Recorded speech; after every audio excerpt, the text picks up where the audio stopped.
Peter and Christine Kendall opened a sealed trunk that had been lying in Peter's father's attic for years, and they discovered two captivating scrapbooks, vividly detailing upstairs and downstairs lives. The books also reveal a very special friendship.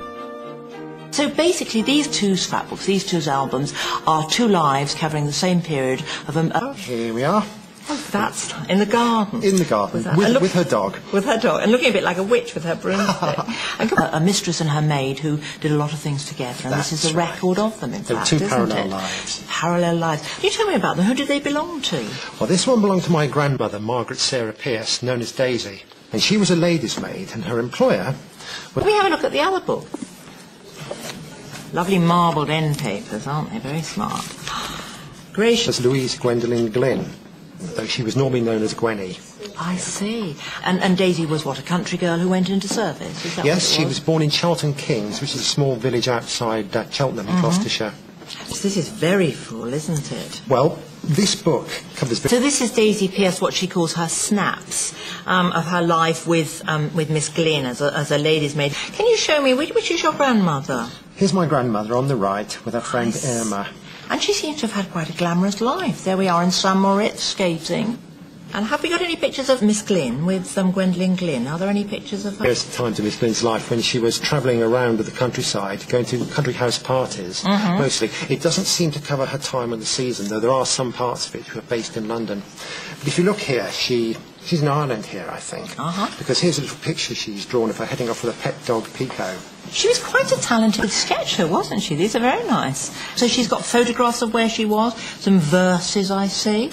And a list of all the people who were at the country weekend party. At the country weekend. Not that they'd have called it a weekend, of course, because that suggested you had to go to work on a Monday. But, yes, you would have a... oh, these are lovely, aren't they? Oh, that's a lovely picture, isn't it? Of that's Miss Glynn, isn't it? Obviously, yes. Dancing in the garden. Quite an exuberant-looking person, wasn't she? It was sort of like a commonplace book. Obviously, anything that interested her, she had put in, wouldn't she? Oh, that's a wonderful. And the Bicester Ball. Oh, look, and a list of how you should talk. My goodness.